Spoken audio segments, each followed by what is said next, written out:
Bora lá, então, sobre esse tema do ajuste no pedido. Deixa eu começar dividindo com vocês, então, o material do nosso tema da tarde. Vamos lá, 1h04.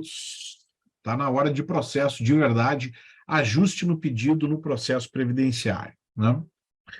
Então, o que eu queria colocar como premissa aqui para o debate com vocês? Eu venho pensando muito sobre, e venho trabalhando muito sobre as matérias de ordem pública, o pessoal ainda que está no chat aí se manifestando sobre o Congresso do IBDP, que eu sou diretor científico, que o professor Tavares é presidente de honra, né? Congresso em Campinas, esse ano a gente vai estar lançando lá uma obra nova, dialogando, né, com os temas de preclusão, e eu falo bastante sobre ajuste no pedido, e especialmente sobre as matérias de ordem pública que estão vinculadas à petição inicial, né? Sobre a ótica do segurado, sobre a ótica da procuradora, do procurador do segurado, que entra com uma petição inicial, né? Se a gente for ver bem, das 3 partes que compõem a petição inicial, vamos lá. Parte do direito, parte jurídica, parte dos argumentos técnicos, né? Parte do direito, a parte dos fatos e os pedidos. A parte jurídica, ela é matéria de ordem pública. Iura non vit curia, o juiz conhece o direito, o juiz sabe o direito. Mesmo que eu não, por exemplo, requerer uma declaração de inconstitucionalidade da lei, é bom que eu faça esse requerimento expresso na petição inicial, mas mesmo que eu não faça esse requerimento expresso, o juiz pode e deve examinar esse requerimento de dilação, de enfrentamento, né? De inconstitucionalidade. Mesmo que a parte não faça, o juiz pode, de ofício, declarar a inconstitucionalidade da lei.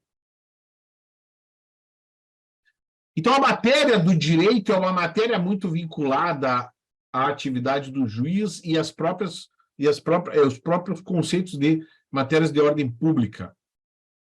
É a legislação. Não é porque a parte não vai alegar que o juiz vai deixar de aplicar. Concorda comigo? E se for legislação constitucional, ainda com maior vigor, o juiz deve identificar e o juiz deve aplicar. Então, petição inicial, a parte jurídica, é uma parte que está muito, em matérias de ordem pública, está muito a cargo do juiz agindo de ofício. Fatos, esses estão na esfera da parte mesmo. Compete à parte trazer os fatos. Compete à parte examinar as circunstâncias fáticas. Agora, fatos supervenientes, o juiz pode de ofício examinar. Artigo 493, um artigo que dialoga muito com a nossa matéria. Fatos supervenientes, o juiz pode e deve considerar de ofício. O que é um fato superveniente, professor Rubim? É um fato posterior àqueles articulados à peça inicial, à peça portal. Agora, se determinados fatos eu não quero trazer, eu entendo mais importante trazer só alguns fatos agora, até mesmo porque eu vou conseguir fazer prova a respeito daqueles fatos, prova documental, que eu vou anexar a minha peça portal, a minha peça inicial. Então, a parte tem liberdade para escolher os fatos, escolher as matérias que entender mais oportuno.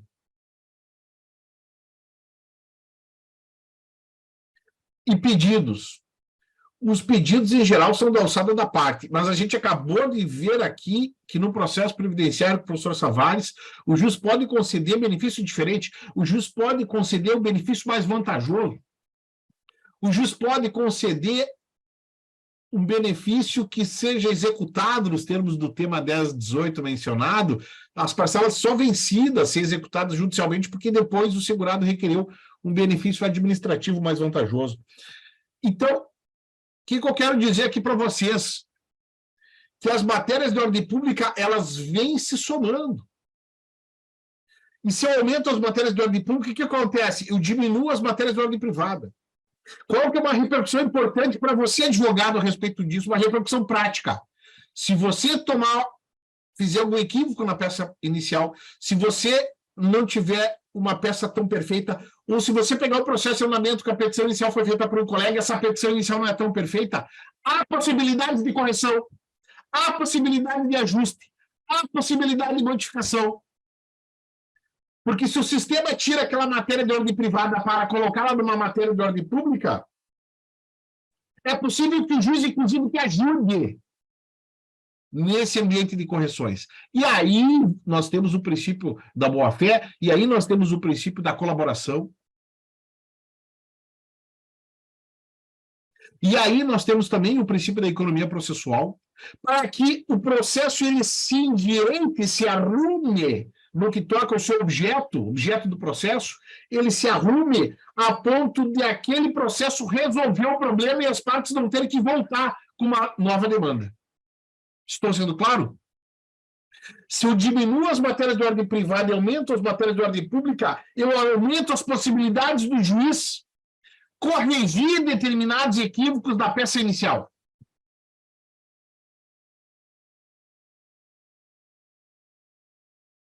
E esse é o ambiente em que nós temos o artigo 322. O juiz poderá ajustar o pedido. Mas por que ele vai ajustar o pedido?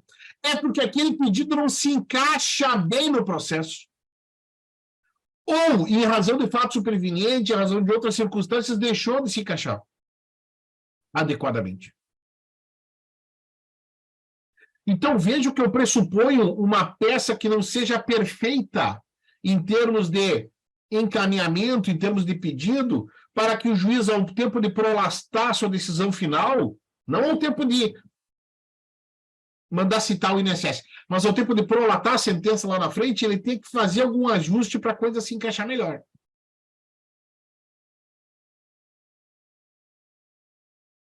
Então, esse artigo 322, parágrafo 2º, ele é importante porque ele trata com uma realidade. Ele não trata do mundo ideal, ele trata do mundo real. Ele trata dos problemas que nós temos na nossa realidade do processo previdenciário.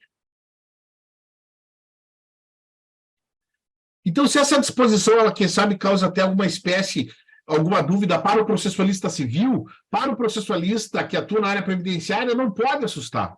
E pode ser usado favoravelmente. E nós vamos fazer a petição inicial, uma peça daqui a pouquinho, que é o embargo de declaração, e eu vou mostrar para vocês como é que a gente pode fazer. Então, eu estou provando para vocês, nessa introdução, que os 3 elementos da petição inicial, tanto os fatos, como a matéria de direito, como a matéria dos pedidos, todas elas têm alguma característica de matéria de ordem pública, todas elas têm algum tamanho de matéria de ordem pública. A matéria do direito maior, a matéria dos fatos menor, e a matéria dos pedidos meio a meio já.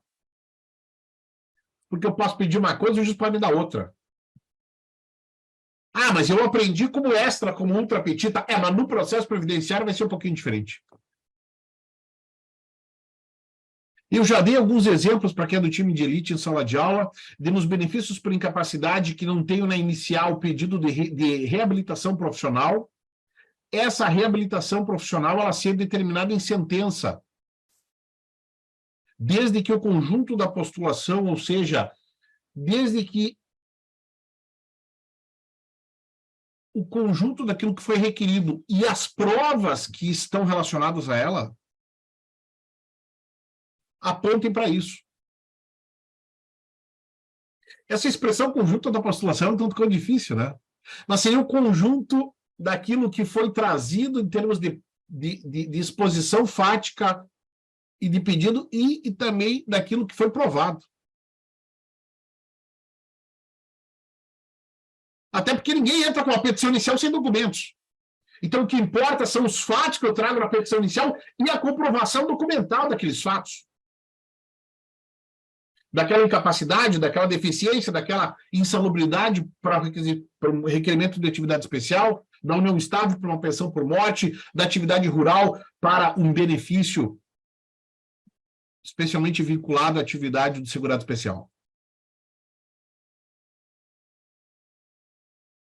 Então, o 322, ele fala em somando agora, juntando os pedaços. Ele fala em ajuste no pedido. Ele fala em ajuste feito pelo juiz em sentença. Ele é direcionado para um juiz em sentença. Ele fala em ajuste no pedido. Ele não fala em ajuste na matéria jurídica. Ele fala em ajuste no pedido de acordo com o conjunto da postulação, ou seja, de acordo com a exposição de fato e das provas relacionadas àqueles fatos. Então, se eu pedir restabelecimento do benefício e o conjunto da postulação aponta que o caso, além de restabelecer o benefício, é de encaminhar a reabilitação, o juiz pode fazer isso, aplicando a norma jurídica da lei de benefício, que é o artigo 62, que assim estabelece a reabilitação como um serviço fundamental. No processo civil clássico, isso seria julgamento acima do pedido, seria julgamento ultra petita. Repito, no processo civil clássico, isso seria julgamento ultra petita. No processo previdenciário contemporâneo, esse é um ajuste no pedido de acordo com o 322, parágrafo 2º.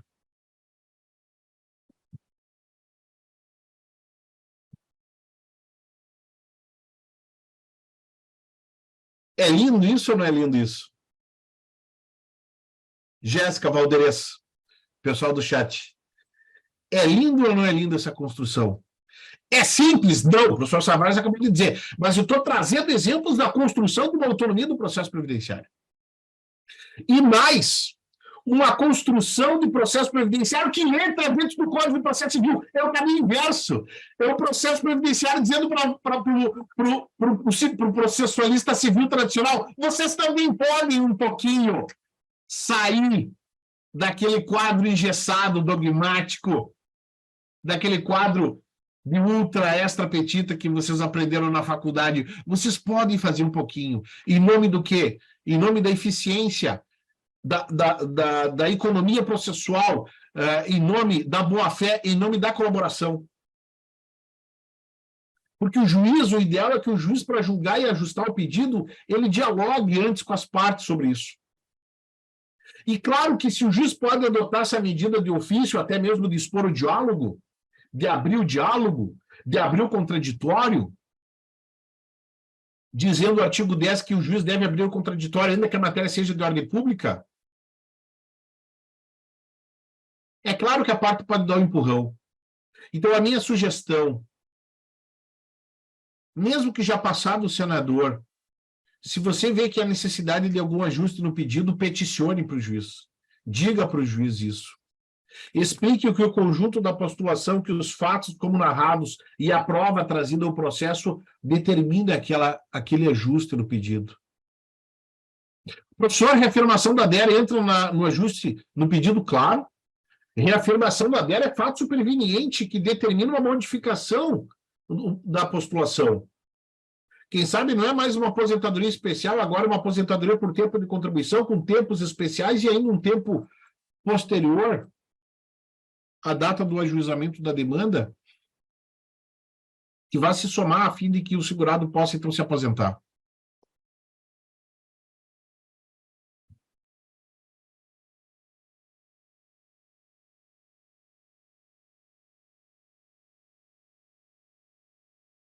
Então, tentando colocar um pouco em ordem aqui as nossas ideias. Compõe, deixa eu aumentar um pouco aqui para vocês, ajudar na leitura. Melhor?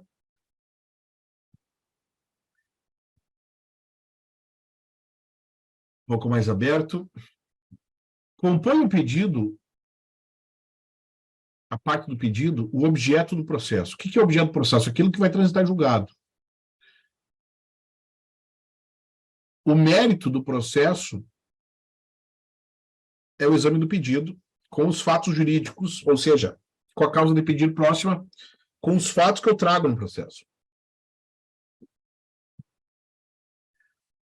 Diferentemente dos fatos jurídicos, o pedido passa mais claramente pelo novo CPC envolver matéria de ordem pública. Ao passo que o Estado juiz pode fazer determinados ajustes, sem que isso signifique julgar esta outra petita.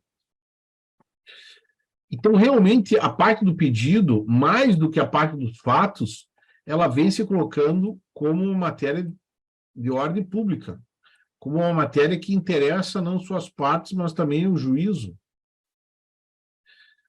Aquilo que o professor Galeno Lacerda chama de interesse suprapartes, acima do interesse das partes. Né? E, de novo, toda essa nossa conversa, ela leva em consideração a ideia de que, se o juiz resolveu o processo,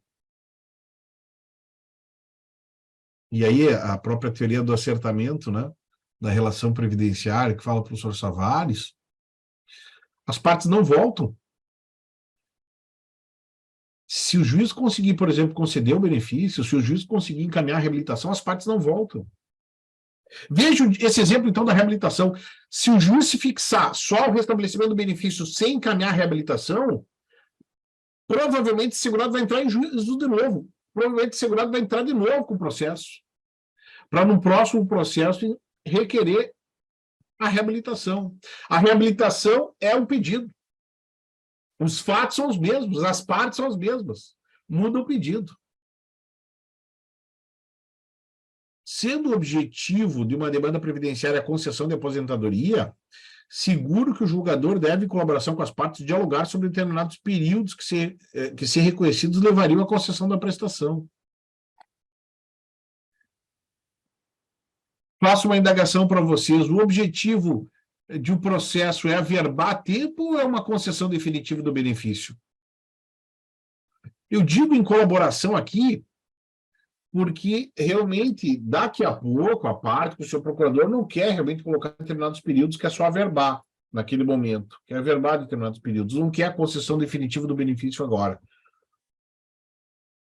Bom, aí tem que ser respeitada a liberdade das partes, mas o juiz ele pode buscar essa colaboração, buscar essa cooperação, buscar esse diálogo para melhor julgar o processo. Os ajustes do pedido se prestam, então, à eficiência da prestação jurisdicional, a eficiência que está no artigo 8º do Código Regulamentado, evitando a necessidade de nova demanda previdenciária para conceder o que já poderia ter sido feito na demanda originária.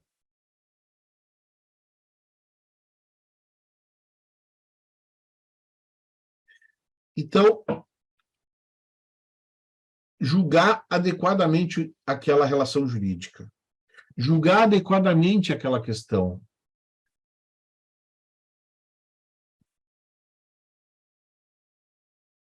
Buscar realmente uma solução para aquele impasse que resolva o problema. Ah, mas a petição inicial não está bem feita, a parte dos fatos, a parte dos pedidos. Bom, mas daqui a pouco o juiz vai ser chamado para ajudar a colaborar e ser chamado para fazer determinados ajustes. Vocês separaram que para o juiz fazer um ajuste no pedido, ele tem que reconhecer a incompletude da peça da parte. Ele tem que reconhecer a deficiência.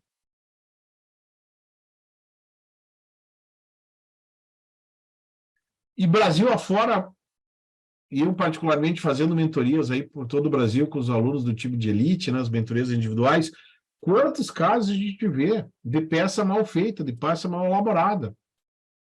Ah, o juiz pode extinguir o processo pela inépcia? Pode, mas se o processo avançou, se o processo foi instruído, se está no momento de julgar, ele tem que julgar o mérito, a princípio, e tem que julgar da melhor forma possível para estabilizar a relação jurídica.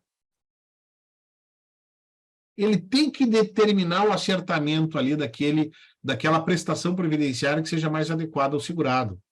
Ah, se não, não é um LOAS, é um benefício por incapacidade. Tem até tema na TNIL sobre isso, o tema 217, que trabalha com essa ideia de fungibilidade. Então, essa questão da fungibilidade, essa questão do ajuste do pedido, ela se aplica muito claramente a todos os procedimentos, não só o procedimento comum, mas também no sistema dos juizados. Compreenderam? Temática importante, né, Gabriel? Por isso que eu estou trazendo. O professor Rubim que escolheu a dedo cada um dos temas aqui, dos professores, dessa super maratona de processo. Eu gostaria de chamar a atenção nesse início da tarde para vocês a respeito desses cenários. Cenários do processo previdenciário, cenários de autonomia, cenários de construção do ajuste no pedido. Esse é um artigo que, se vocês pegarem um código de processo civil comparado, como geralmente uso aqui, esse é o artigo 322, parágrafo 2º, que não tem paralelo no sistema anterior. Então, é um dispositivo novo. O exame do conjunto da postulação observada a boa-fé pode determinar uma extensão maior do objeto do processo. Essa é a conclusão que a gente chega. Pode ser que o juiz, ao tempo de julgar, ele veja um tamanho do objeto do processo, o tamanho do objeto controvertido, um tamanho de uma prestação jurisdicional que não estava lá colocada na petição inicial.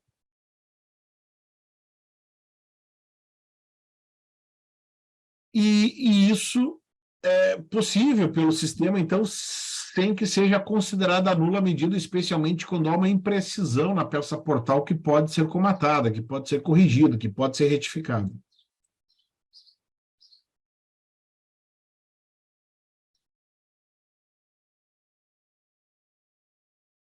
Como é que funciona esse ajuste no pedido, Marciane Costa?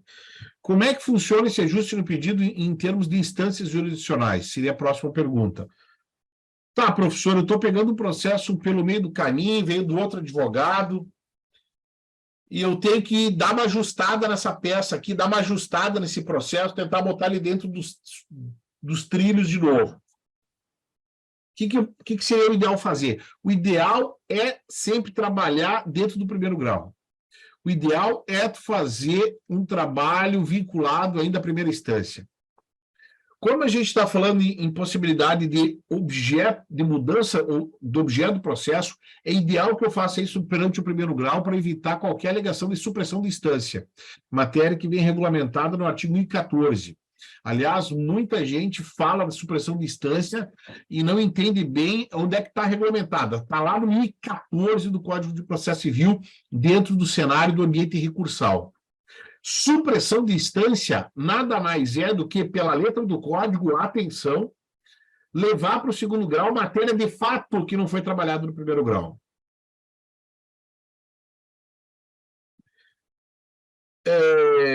Essa supressão de instância, ela já foi, de certa maneira, relativizada no tema 995 do STJ, na questão envolvendo a reafirmação da DER, né? Justamente porque eu estaria ainda trazendo a reafirmação da DER dando as instâncias ordinárias. O que é as instâncias ordinárias? Primeiro e segundo grau. Então, eu entendo que, à luz dessa própria lógica do tema 995 do STJ para o processo previdenciário, eu possa sugerir ajuste no pedido dentro do primeiro e do segundo grau. Até porque, mesmo que eu não tenha feito o pedido do 322, parágrafo 2º, essa é uma questão dirigida ao juiz, que pode agir de ofício. Então, é óbvio, me parece, que eu possa trazer a matéria ao segundo grau, mesmo que eu não tenha trazido no primeiro grau. Mas vamos evitar problemas, vamos evitar a alegação de supressão de instância. Vamos evitar qualquer discussão que diga que eu deveria ter trazido no primeiro grau. E vamos fazer a discussão no primeiro grau, mesmo que seja em sede de embargo de declaração da sentença. Sugestão e minha peça, que vem agora na sequência. Vamos tentar cobrar essa prestação de jurisdição completa já no primeiro grau. Repito, se o ajuste no pedido, vamos ver a lógica, se o ajuste no pedido do artigo 322, parágrafo 2º, ele trabalha com uma ideia de mensagem ao juiz para fazer isso na sentença de ofício, é óbvio que não precisa ter requerimento expresso da parte. Então, é óbvio que eu posso fazer isso. Se eu não fiz no primeiro grau, eu posso fazer isso. E já perdi o prazo de embargos, eu posso fazer isso no recurso de apelação, no recurso nominado, no prazo que eu tenho para fazer o recurso ao segundo grau. Agora, se eu estou no prazo de embargos, por isso esse prazo de 5 dias sempre é importante, vamos deixar a matéria já debatida, pré-questionada, estabelecida desde o primeiro grau. A fim de que a questão seja posta e possa, eventualmente, o próprio juiz de primeiro grau conceder efeitos infringentes aos embargos de declaração e determinar a medida. Acabei de responder, ou não, Gabriel? O professor Rubim está em cima do lance ou não está? Está de brincadeira, hein? O que vocês acharam dessa? Tu ia perguntando, Gabriel, e eu já estava falando, sem saber da pergunta. O que tu achou dessa? Então, repetindo mais uma vez, mesmo em sede de embargos de declaração da sentença, aqui, pelo menos, eu tenho um movimento, né, que me coloca, que me posiciona dentro do primeiro grau, e eu acredito que a parte possa fazer isso para evitar qualquer alegação de supressão de instância, embora, repito, eu tenha trazido argumentos para que o tribunal possa fazer isso de ofício, dentro das instâncias ordinárias. Porque se os fatos estão lá, a supressão de instância é trazer fatos. Se os fatos já estão lá, se o conjunto da postulação, com os fatos, com as provas já estão lá, o juiz de primeiro grau podia agir de ofício, ajustar o pedido, e assim o tribunal também pode fazer. Porque ele não sai de fora daquilo que já está nos autos, entenderam?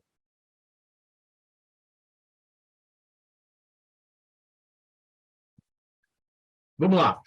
Como eu gosto de fazer nas minhas petições, a gente faz isso aqui nas nossas masterclass, nas nossas cestas insanas, né? Olha aqui o selo da masterclass, selo do time de elite do professor Rubim. Eu gosto de trabalhar com alguma ementa, né? Embargos de declaração, prestação de jurisdição incompleta. Então, a gente está trabalhando com a ideia de omissão dos embargos. Pedido expresso de aposentadoria previdenciária constante desde a petição inicial. Tempo de contribuição integralizado. Primazia do mérito. Ajuste no pedido autorizado pelo Código. Prejuízo manifesto ao segurado. Efeito infringente. Então, aqui está justamente os embargos de declaração. Estou mostrando aqui uns embargos de declaração sobre isso. Segurado vem apresentar novos embargos de declaração em relação ao último despacho, com base na omissão. Então, eu vou fundamentar no 1022.2. O processo envolve a concessão de aposentadoria por tempo de contribuição e, expressamente, a parte autora requeriu a conversão do tempo especial em comum e eventual utilização da reafirmação da DER na passaportal. Tendo sido devidamente regularizado, né, citado no INSS com relação a esse mais amplo objeto do processo. Então, estou requerendo reconhecimento da atividade especial e ainda a reafirmação da DER para me aposentar. Presumindo que eu não ia converter todo o tempo especial em comum, né, a partir da cognição e definição do juiz em sentença. O feito foi julgado parcialmente procedente, está aqui, quanto às conversões de tempo especial, tendo o juiz entendido que a parte autora, hora embargante, não tinha fechado tempo de contribuição. Claro, com as conversões parciais de tempo especial em comum, não fechou tempo. Agora, se ele tivesse reafirmado a DER, com o período posterior de contribuição, período posterior de contribuição já, né, a posteriores ao requerimento administrativo, ele poderia ter fechado, né, o tempo para se aposentar. Então, o pleito, em suma, ele teria servido para fins de averbação de períodos de tempo de contribuição. Uma ação declaratória. Virou uma sentença, melhor dizendo, declaratória, com o reconhecimento de especialidade, de insalubridade de atividade especial. Embargado, deciso, o juiz entendeu pela manutenção da sentença, informando que não restou esclarecido no pleito do segurado o período de tempo elaborado após 2011 e não reconhecido pelo INSS na via administrativa. E esse é o tempo que faltava justamente para o obreiro fechar tempo de contribuição. Na verdade, excelências, com toda a vênia, esse tempo posterior a 2011, começo aqui a explicar o recurso, foi sim informado desde a peça portal, tendo a signatária, ou o signatário, o advogado, né, ao tempo de interposição dos primeiros aclaratórios, então já estamos nos segundos embargos, reforçado a existência do período, juntando inclusive documentos que comprovam o período como a CTPS do obreiro. Então tem um período aí que não estava no quinismo, mas estava na CTPS. Mas por não estar no quinismo, não foi reconhecido na via administrativa. Esse período, em tese, não seria ele não teria sido contabilizado, mas agora ele seria fundamental ser contabilizado para fins de concessão da aposentadoria ao segurado, né? O período posterior a 2011 é de tempo comum, então não é especial, né? E por alguma razão desconhecida não consta no quinismo, mas evidentemente que teve trabalho segurado. Então, a partir daí, são postos embargos de declaração em razão da omissão do julgado, devendo ser prestada a jurisdição completa de acordo com as questões que estão sendo detalhadamente explicitadas. Processualmente falando, ao encontro do ponto levantado nesse recurso, o CPC de 2015 viabiliza o exame completo do mérito.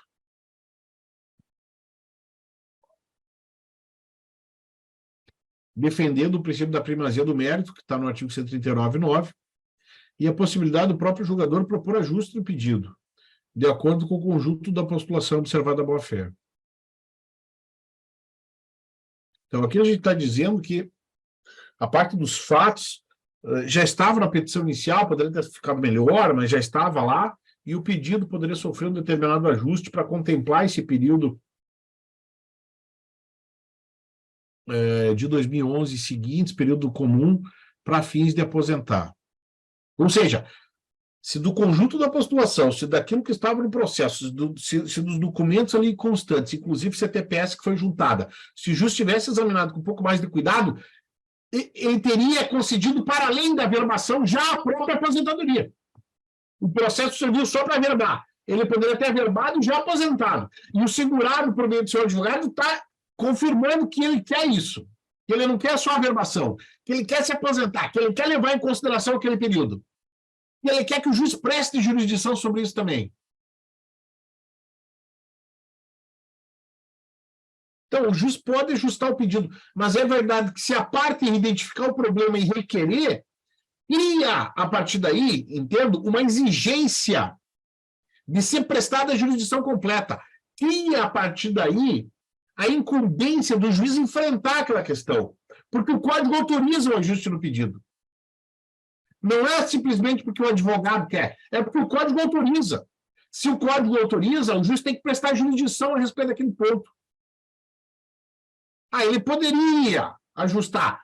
Agora, se tem requerimento da parte com documentos apresentados, naquele sentido do ajuste, aí não é mais só poder, é dever, só pena de prestação de jurisdição incompleta.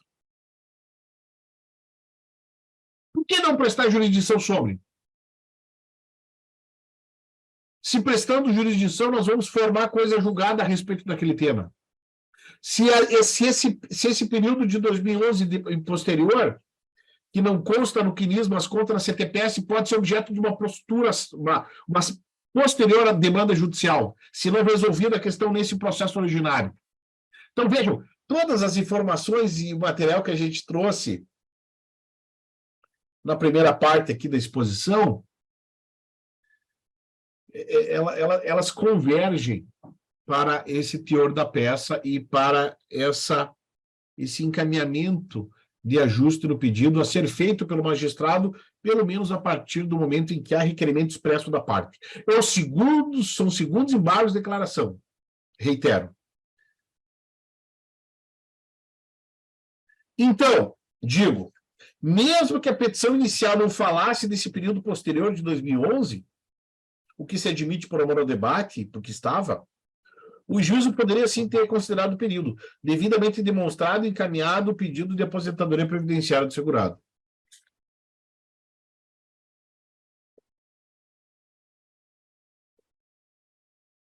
Excelência, o autor, hora embargante, fechou o tempo de contribuição. É injusto e temerário seu sustento ser privado de um direito adquirido que provou ser merecedor ao longo da lide. Então, se eu estou falando em direito adquirido, eu já estou dando aqui uma mensagem com relação ao marco do benefício, né? Para retroagir ao melhor marco possível ao segurado, ao marco da implementação dos requisitos. Sem qualquer supressão de instância, mais uma letra. A parte demandante trouxe todos os elementos ao juízo originário, a fim de que fosse concedido o benefício previdenciário de caráter alimentar. Razão pela qual, sem qualquer fim procrastinatório, se embarga mais uma vez. Então, estou sustentando a necessidade do pleito ser examinado de forma completa pelo primeiro grau. Não vou nem entrar na peça aqui se tem supressão de instância, se não tem, interpretação do artigo 1014 que a gente fez antes. Estou sinalizando, dizendo que eu estou tentando apresentar aqui o melhor dos mundos para ser resolvida a questão já no primeiro grau. Nesse diapasão,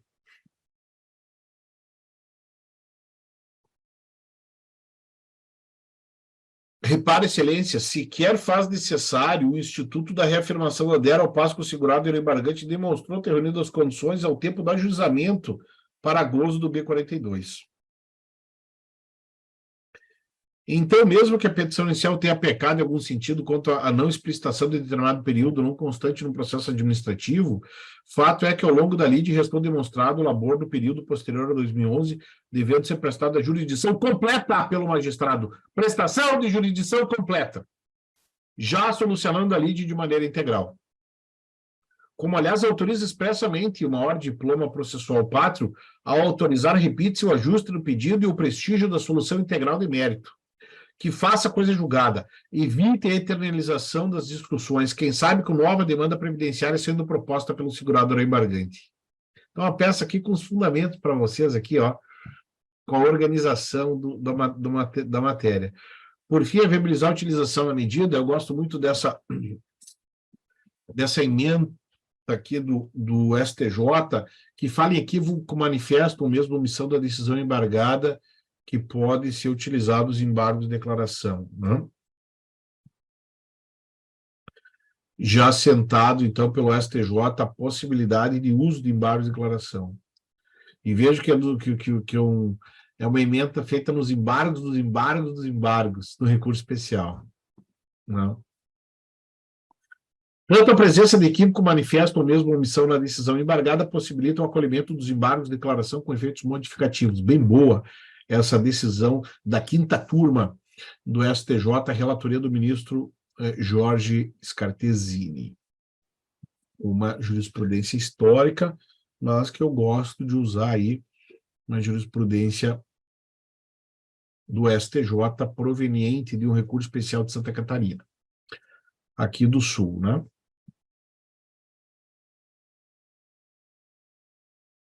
Pedido. Caraca, diz a Cátia Regina, essa aula de ajuste cabe num processo meu que posso recuperar 2 anos de atrasados. É o que eu falo para vocês, o time de elite, vocês têm que estudar processo, fazer o time de elite, porque é investimento que devolve para vocês. É assim que a gente faz em sala de aula. Trabalha a teoria, a prática e apresenta um modelo que vocês possam usar. Sempre o modelo como ponto de partida, né? Mas que muitos de vocês gostam de ter um ponto de partida, para a partir daí sair, organizar a peça, especialmente com os artigos do CPC, os artigos processuais que tratam da matéria, viu, Cátia Regina? Então, tem que estar no time, né? Não vai cair do céu, tem que estudar isso, tem que se aprofundar nessas questões, tem que maratonar, e depois, maratonou e acabou o ano. Não, tem que continuar, pô. Estudo permanente de processo. Aqui nós estudamos processo de segunda a sábado. E ainda a gente acha que sabe pouco, que entende pouco, está sempre trazendo professores convidados para que a gente faça o melhor possível, né? Então, esse é o desafio. E o desafio de cada um melhorar a sua atuação processual. É cada um começar a entender mais a lógica processual para fazer os seus processos melhores. É para ter mais segurança. É para se apaixonar pelo processo. É para se apaixonar pela sua atuação profissional. É para ter um friozinho na barriga na hora de fazer. Eu tenho um friozinho na barriga na hora de enviar o processo eletrônico. Se o arquivo está certo, não está, é isso, não é isso. Mas não pode ter frio na barriga na hora de fazer a peça, na hora de ter os argumentos processuais mais consistentes. Isso é importante. A gente tem que ter consistência no processo. É isso aí. Esse é o time de elite, diz a Lorep 012. Quem é que é a Lorep 012? Me escreve qual é o seu nome, que eu não consigo. Os demais têm um nome ali, eu consigo identificar, né? O Gabriel, que é do time, a Marci N, que também é do time, que escreveram aí há pouco. Lorep 012, eu não sei quem que é, não sei quem é. Eu desconfio que seja Eli, mas eu não sei se é de São Paulo. Pedido, vamos lá. Isto posto. Requer, a partir das ponderações lançadas, seja reconhecido o ponto de omissão com ausência de prestação de jurisdição completa, conforme o artigo 1012, inciso 2. Então, também em aula, a gente vai tornando a peça, fazendo alguns ajustes que a gente precisa fazer, para que sejam analisados declaratórios com toda a sensibilidade pelo ilustre julgador. Então, os embargos, declaração da sentença, os embargos, declaração no primeiro grau, com o provimento do recurso excepcionalmente, concedendo-se a aposentadoria previdenciária pleiteada na petição inicial. Então, reforçando e deixando claro, uma preocupação sempre do time de elite, fazer fechamentos de peça bem feitos, desses termos pede deferimento, por procuração advogado. Tem que requerer de uma maneira clara, tem que fazer o pedido aqui. O que eu quero? Eu quero efeito infringente, excepcionalmente pode dizer, eu quero efeito infringente, mas é para a concessão de uma aposentadoria previdenciária. Porque a gente até então, no caso concreto, a gente tem uma sentença que averbou tempo, né? Uma sentença de averbação. Mas a gente não tem uma sentença ainda que tenha concedido a prestação previdenciária, o próprio benefício previdenciário. Então, essa é uma peça, vejo aqui, que é de ajuste no pedido, 5 páginas de desenvolvimento, umas 4, né? No máximo, bem objetiva. Gosto de peças bem objetivas, bem organizadas, né? E vejam aqui depois se esse encaminhamento, claro, né, ao juiz federal, aqui, veja se o encaminhamento está correto. O embargo de declaração, repito, a prestação de jurisdição incompleta, pedido de aposentadoria previdenciária constante na inicial, tempo de contribuição integralizado, primazia do mérito, ajuste no pedido, prejuízo ao segurado. Efeitos infringentes. Então, esse é o material, essa é a peça. Quando a gente chega aqui, né, nos aproximamos aqui das 13 horas e 50 minutos, né?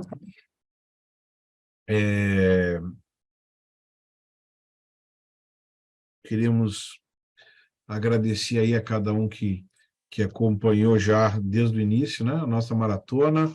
Quem ainda não deu seu like, por favor, dê o seu like aí. Quem gostou da aula do professor Rubim, deixe o seu like, né?